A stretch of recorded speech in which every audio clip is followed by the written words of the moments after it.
Paz esteja convosco, irmãos. Estamos começando mais uma leitura bíblica do Novo Testamento, Romanos capítulo 6.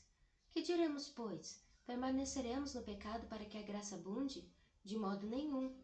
Nós, que estamos mortos para o pecado, como viveremos ainda nele?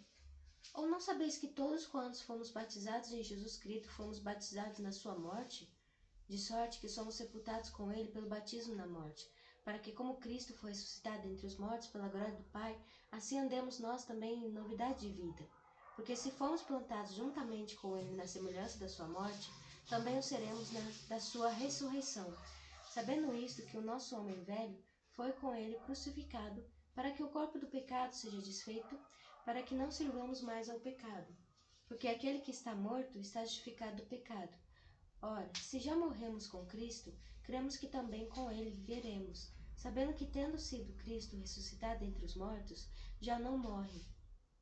A morte não mais tem domínio sobre ele. Pois quanto a ter morrido, de uma vez morreu para o pecado, mas quanto a viver, vive para Deus. Assim também vos considerai-vos certamente mortos para o pecado, mas vivos para Deus em Cristo Jesus nosso Senhor. Não reine, portanto, o pecado em vosso corpo mortal, para lhe obedecerdes em suas concupiscências. Nem tampouco apresenteis os vossos membros ao pecado por instrumentos de iniquidade, mas apresentai-vos a Deus como vivos dentre mortos, e os vossos membros a Deus como instrumentos de justiça. Porque o pecado não terá domínio sobre vós, pois não estáis debaixo da lei, mas debaixo da graça.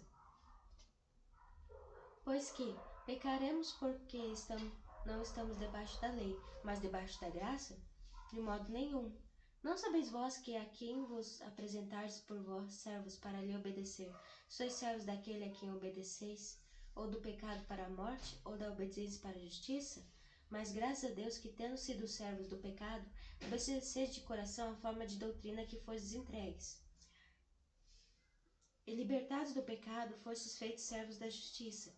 Falo como homem, pela fraqueza da vossa carne, pois que assim como apresentastes os vossos membros para servir à imundícia, e a maldade para a maldade, assim apresentai agora vossos membros para servirem à justiça para a santificação. Porque quando erais servos do pecado, estáveis livres da justiça.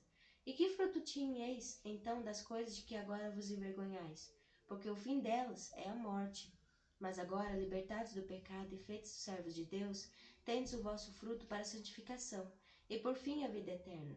Porque o salário do pecado é a morte, mas o dom gratuito de Deus é a vida eterna, por Cristo Jesus nosso Senhor. Amém. Irmãos, finalizamos esta leitura bíblica. Agradeço a atenção de todos. Que a paz esteja convosco.